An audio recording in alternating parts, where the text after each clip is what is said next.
রানাঘাট দক্ষিণ বিধানসভা কেন্দ্র। মূলত এই বিধানসভা কেন্দ্রই হচ্ছে রীতিমতো মতুয়াগড় হিসেবে রানাঘাট যে দক্ষিণ সাংগঠনিক জেলা সেখানকার বিশেষ করে ভৌগোলিক গুরুত্ব, এবং সেখানে এবারে নতুন মুখ তৃণমূল কংগ্রেসের।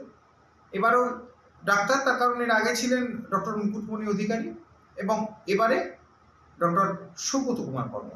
তিনি একজন অধ্যাপকও বটে। তবে সব থেকে বড় বিষয়, এই মতুয়াগড়ের নতুন প্রার্থী তিনি জনসংযোগ কিন্তু ইতিমধ্যে শুরু করে দিয়েছে, আর ইতিমধ্যে সাধারণ মানুষের সাড়াও পাচ্ছেন, এমনটাই দলীয় সূত্রে খবর। আমরা একটু কথা বলে নেওয়ার চেষ্টা করব প্রার্থীর সঙ্গে, প্রার্থী কি জানাচ্ছেন এবং এবারে তার এই ভোট রণকৌশল কি কি থাকছে। দাদা, প্রথমেই কলকাতা টিভিতে আপনাকে স্বাগত। নমস্কার, ধন্যবাদ। আরেকটা প্রশ্ন রাখবো, প্রথম প্রশ্ন, একেবারে নতুন জায়গা, ডাক্তারি থেকে রাজনীতি, এই ডিফারেন্সটা কিভাবে দেখছেন? দেখুন, এটা কিন্তু নতুন জায়গা ঠিক নয়। আমি ছাত্র জীবনে যখন প্রথম তৃণমূল কংগ্রেসের জন্মলগ্ন 1998 সাল, সেই 1998 সালে আমাদের আরজিকর মেডিকেল কলেজে আমি প্রথম তৃণমূল কংগ্রেসের কিন্তু ক্লাস রিপ্রেজেন্টেটিভ ছিলাম, আমাদের যে সংসদে নির্বাচন হতো কলেজে।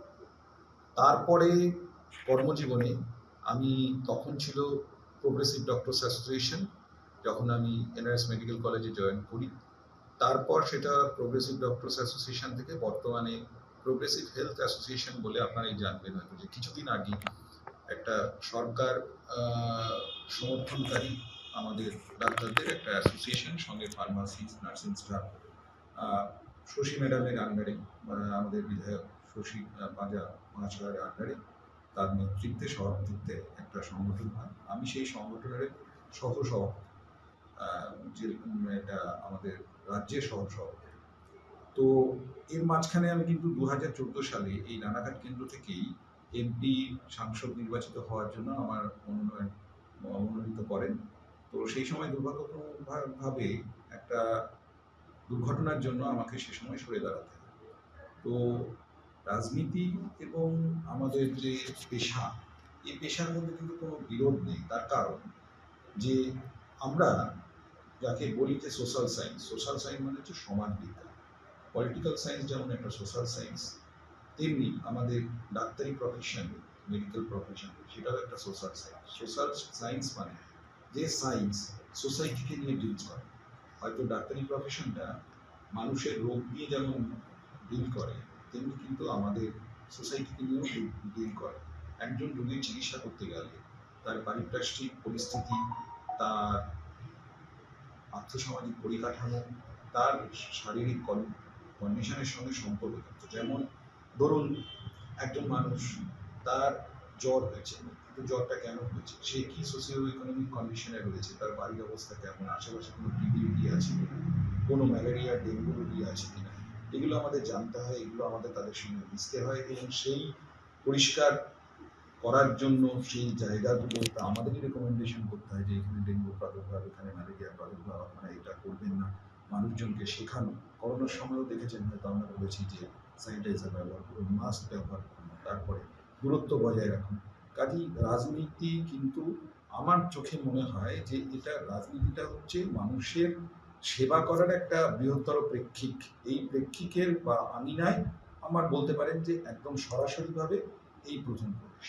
আরেকটা প্রশ্ন রাখবো, ইতিমধ্যে এই যে রাজনীতি, অর্থাৎ ছাত্র জীবন থেকে রাজনীতির সূচনা এবং তার সঙ্গে সঙ্গে এতদিন সাধারণ মানুষের সঙ্গে কথাবার্তা বলা, তাদের সঙ্গে চলাফেরা, বর্তমানে এই দলীয় পদপ্রার্থী হয়ে যখন সাধারণ মানুষের কাছে পৌঁছচ্ছে, তাদের কি সাড়া পাচ্ছেন, তাদের অভাব অভিযোগ কি রয়েছে? কারণ এর আগেও যিনি ছিলেন, তিনিও তৃণমূলে ছিলেন, তিনি ডাক্তার ছিলেন, এবং তিনি, যেটা প্রশ্ন, কারণ তিনি বিজেপি থেকে তৃণমূলে এসেছিলেন, একবারে তৃণমূলের খোদ প্রার্থী আপনি, সেক্ষেত্রে মানুষের কোন কোন অভাব অভিযোগগুলো এখনো পর্যন্ত তাদের আপনার কাছে জানিয়েছে?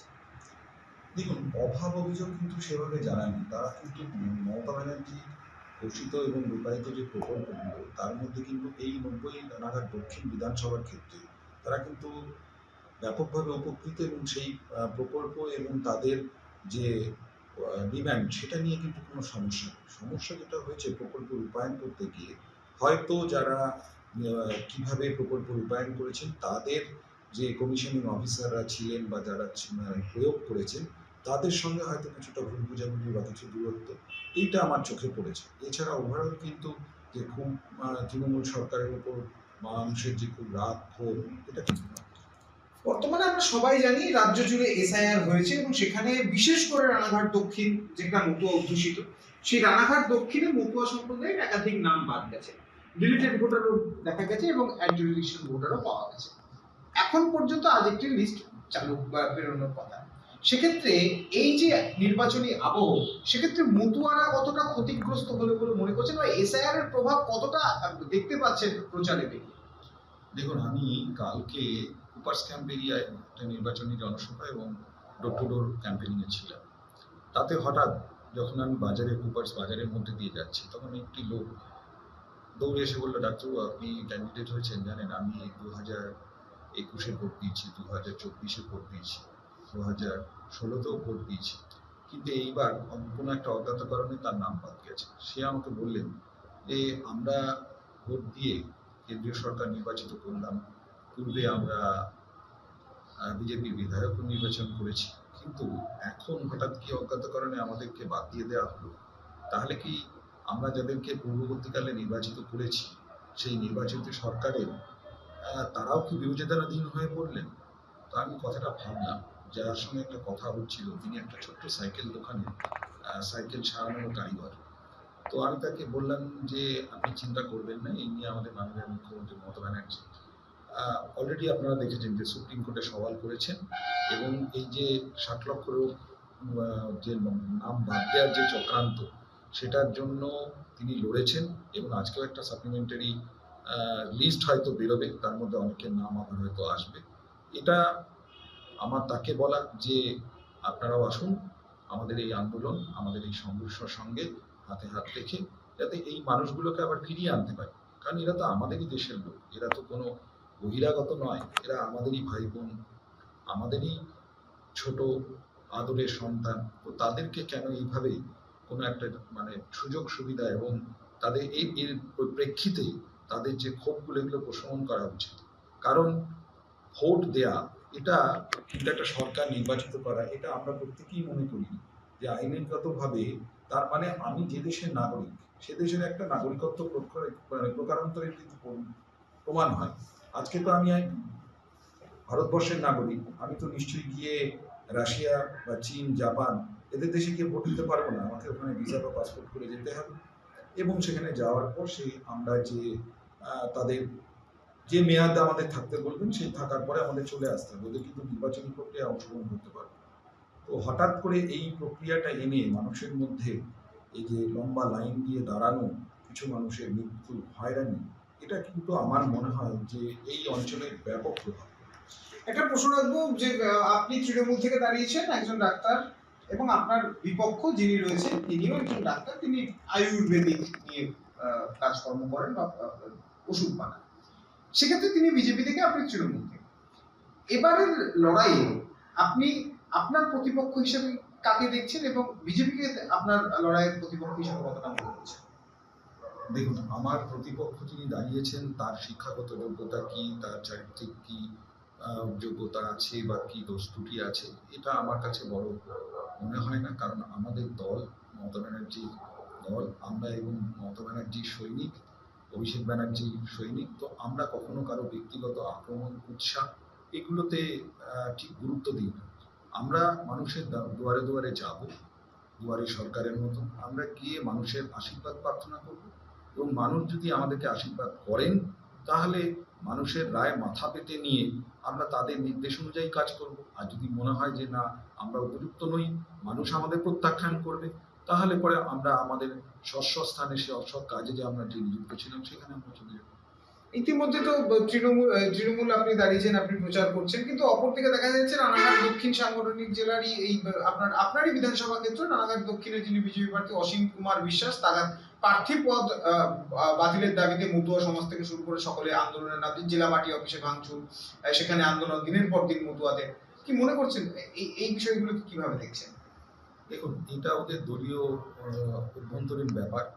এই অভ্যন্তরীণ ব্যাপারে আমাদের মানুষের কাছে পৌঁছানোটাই প্রথম কাজ। ওদের দলীয় অভ্যন্তরীণ কোন্দল কি হচ্ছে, আমরা এদিকে বিশেষ নজর দিতে একদমই রাজি নই।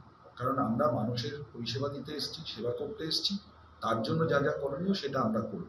এবার ওদের আভ্যন্তরীণ বিষয়, ওদের আভ্যন্তরীণ শৃঙ্খলা রক্ষা কমিটি আছে, তারা। সেক্ষেত্রে কি মনে হচ্ছে যে আপনার ভোট ব্যাংকে কিছুটা হলেও প্রভাব পড়বে বা বাড়তে পারে? দেখুন, আমি আমার প্রার্থীপদ নিয়ে, আমার পরিচিতি নিয়ে, দিদির উন্নয়নকে সামনে রেখে অভিষেক বন্দ্যোপাধ্যায়ের ঘোষিত নীতির নেতৃত্বে আমরা এগিয়ে চলেছি। এতে বিজেপির প্রার্থীপদের কোন দল বা বিজেপিকে কেউ মেনে নিচ্ছে কিনা সেটা আমরা বিশেষ গুরুত্ব দিতে রাজি নই। আমরা আমাদের কাজ করে চলব। তাতে যদি জনগণের মনে হয় যে আমরা উপযুক্ত, তাহলে আমরা থাকবো, আর যদি মনে হয় যে উপযুক্ত নয়, তাহলে থাকবো না।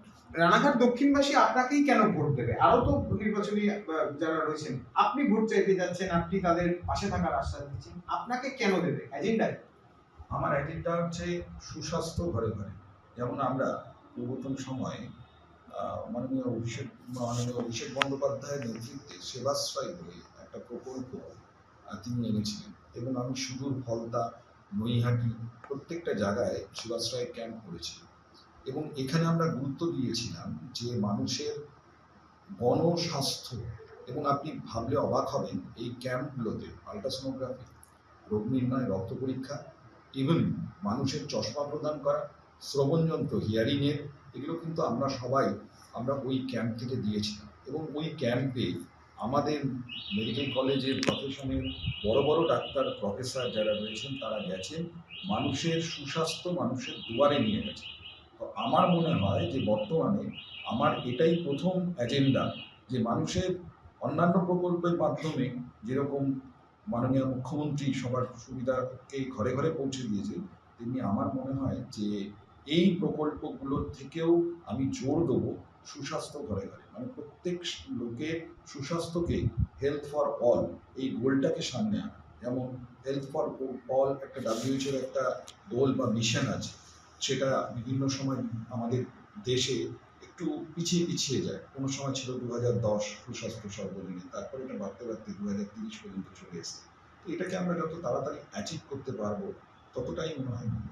মতুয়াদের জন্য কোনো বার্তা বা তাদের পাশে থাকার আশ্বাস, কিংবা এই যে যাদের নাম বাদ গেল, যারা এখনো পর্যন্ত সেভাবে ভোটার লিস্ট উঠতে পারলো না, তাদের তো জ্বালা তো রয়েই গেল, সেই ক্ষেত্রে? জয় হরিচাঁদ, জয় হরিচাঁদ। আমিও কিন্তু একজন ওপার বাংলা থেকে আগত শরণার্থী হিসেবেই আমি এসেছিলাম। আমার পূর্ববাংলায় বগুড়া এবং কুমিল্লাতে আমাদের বাড়ি ছিল। আমরাও কিন্তু ও দেশ থেকেই এসেছিলাম, তারপরে আমরা এদেশে বসবাস শুরু করি। তো তাদের, আমার মনে হয় যে নাগরিকত্বের জন্য আলাদা করে লাইন দেওয়ার কোনো দরকার নেই। দীর্ঘদিন ধরে আমরা এদেশে বসবাস করছি এবং আমরা এদেশে ভোট প্রদান করেছি, বিভিন্ন সরকারকে জিতিয়েছি। তো তাদের নাগরিকত্ব সুরক্ষিত থাকবে। একজন মতুয়া ভাই বোনেরও কোনো নাগরিকত্ব বা কোনো নাম কাটা যাবে না। এর জন্য আমাদের সংঘর্ষ চলছে। এরপরে একটা অ্যাপিলেট ট্রাইব্যুনাল গঠন করা হয়েছে, যেটা মাননীয় মুখ্যমন্ত্রী সুপ্রিম কোর্টে যে সওয়াল করেছিলেন, সেই অ্যাপিলেটের মাধ্যমেই আমরা সবাইকে আবার তাদের ভোটাধিকার ফিরিয়ে দেওয়ার অঙ্গীকার করছি। একেবারেই আমরা কথা বলছিলাম রানাঘাট দক্ষিণের যিনি তৃণমূল প্রার্থী, অর্থাৎ সৌগত কুমার বর্মন, এবং তিনি কিন্তু একদম স্পষ্টত জানাচ্ছেন যে মতুয়াদের নাম বাদ কোনোভাবেই বরদাস্ত করা হবে না।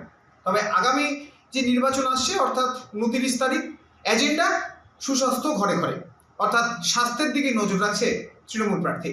অপরদিকে রাজ্যের মুখ্যমন্ত্রীর উন্নয়ন এবং অভিষেক বন্দ্যোপাধ্যায়ের নির্দেশ, সব মিলিয়ে এখন রীতিমতো রণকৌশল এবং তার সঙ্গে সঙ্গে ভোট প্রচারে ব্যস্ত সৌগত বর্মন। তবে এখন দেখার আগামী 4 তারিখ ভোট বাক্সতে জনতা জনার্দন কোন দিকে রায় দেয়।